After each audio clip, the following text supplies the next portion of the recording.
یوں بد دعا دے دے کہ اللہ تعالیٰ تمہاری اولاد کو تمہارا نافرمان بنا دے، وہ تمہارا ادب نہ کرے، احترام نہ کرے، تمہارے ساتھ اچھا سلوک نہ کرے، میری بد دعا ہے۔ اور پھر بعد میں ہو بھی ایسا ہی جائے کہ اولاد جو ہے وہ والدین کو کی خدمت نہ کرے، ان کو تنخواہ وغیرہ نہ دے، ان کے آرام و آسائش کا، ضروریات کا، حاجات کا خیال نہ رکھے، تو کیا اس اولاد پر کوئی وبال ہوگا یا نہیں ہوگا؟ دیکھیے مسئلہ یہ ہے کہ اگر کوئی مظلوم بد دعا دے بھی دیتا ہے تو اس کی وجہ سے یہ نہیں ہوتا کہ اگر بالفرض اس کی جیسے اس نے بد دعا دی ہے اس کے موافق حالات ہو جاتے ہیں تو جو لوگ اس حالات کے بظاہر ذمہ دار بن رہے ہوں، جیسے ایک تو یہ بد دعا ذمہ دار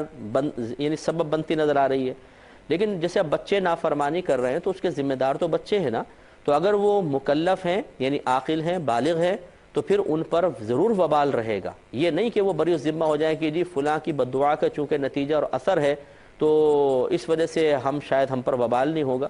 کسی کی بد دعا کسی کے ہاتھ نہیں باندھ دیتی، کسی کی بد دعا کسی کی عقل کو ختم نہیں کر دیتی، کسی کی بد دعا کسی کی نیت اور ارادے کے اوپر اس طرح کار فرما نہیں ہوتی کہ وہ بالکل پاگل سا ہو جائے، مخبوط الحواس سا ہو جائے، اس کا ذہن کام کرنا چھوڑ دے اور جیسے ہائپناٹائز کر دیا ہو کسی شخص کو، جو کہہ رہے ہیں ویسا وہ کرتا چلا جا رہا ہے، ایسا نہیں ہوتا ہے۔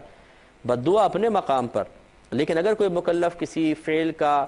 مرتکب ہوتا ہے جو ناجائز فعل ہے تو بالکل وہ اپنے فعل کا خود ذمہ دار ہے۔ لہٰذا ایسی اولاد، دیکھیں جب ایک طرف بد دعا ہے دوسری طرف تعلیم شرع بھی تو ہے، شریعت نے ان کو تعلیم دی ہے کہ اپنے والدین کا ادب کرو، احترام کرو، تو ایسا نہیں ہے کہ اس بد دعا کی وجہ سے تمام وہ تعلیم شرع سلب ہو جائے گی اور وہ بالکل مجبور محض ہو کے سارا کام کرتے رہیں گے۔ تو ان بچوں کو چاہیے تھا کہ اپنے والدین کا ادب و احترام کرتے، اور یہ کر سکتے ہیں۔ ایسا نہیں ہے کہ کسی کی بد دعا کے بعد جیسے میں نے عرض کیا کہ کوئی بالکل مجبور ہو گیا اور ہاتھ بند گیا اس کے، ایسا نہیں ہے، وہ بالکل مکلف رہیں گے، عقل ان کی سلامت ہے، وہ ہر کام اپنے اختیار کے ساتھ کر سکتے ہیں۔ لہٰذا اولاد ضرور ذمہ دار رہے گی۔ اگر کوئی اولاد اپنی نافرمانیوں،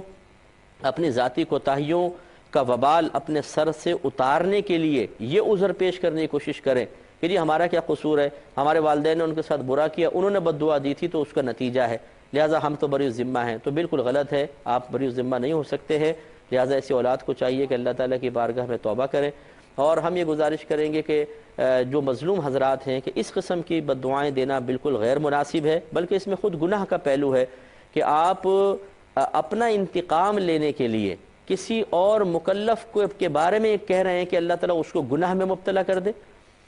ذرا سوچئے گا نا کہ آپ یہ کہہ رہے ہیں کہ ایک شخص نے دوسرے پہ ظلم کیا ہے اور مظلوم کہہ رہا ہے کہ تیری اولاد تیری نافرمانی کرے، تجھے سکون نہ پہنچائے۔ اب یہ نافرمانی کرنا، سکون نہ پہنچانا باوجود قدرت کے، بتائیے گناہ ہے کہ نہیں ہے؟ اور اب یہ اپنی بد دعا میں گویا کہ اس گناہ کی اللہ کی بارگاہ میں درخواست پیش کر رہا ہے۔ یہ تو مظلوم گناہ گار ہوگا کہ آپ نے کیوں یہ گناہ کی تمنا کی کسی شخص مسلمان کے لیے کہ وہ گناہ مبتلا ہو؟ تو لہٰذا اس قسم کی بد دعائیں نہیں دینی چاہیے، ضبط کریں، صبر کریں، یہ سب سے بہتر ہے۔ زبان سے بد دعا نکالنے والا بعض اوقات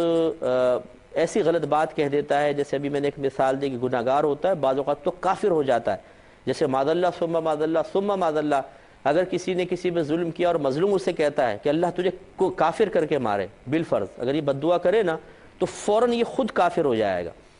اس لیے کہ یہ اس کے کفر پر راضی ہو رہا ہے کہ اللہ تجھے کافر کر کے مارے، اس کے کفر پر راضی ہو رہا ہے۔ اور یہ مشہور مقولہ ہے کہ رضا بالکفر کفرن، کہ کفر پر راضی ہونا بھی کفر ہوتا ہے، تو اس لیے یہ فوراً کافر ہو جائے گا۔ اس لیے مظلوم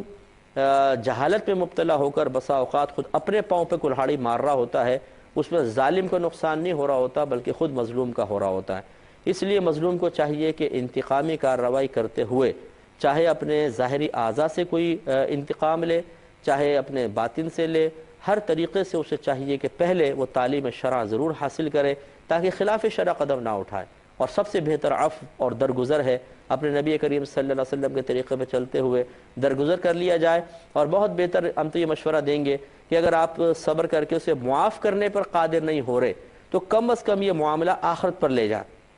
آپ ذہن بنا لیں کہ میدان محشر میں تمہیں پکڑوں گا، بس اتنا کہہ کے آپ وہاں سے جدا ہو جائیں،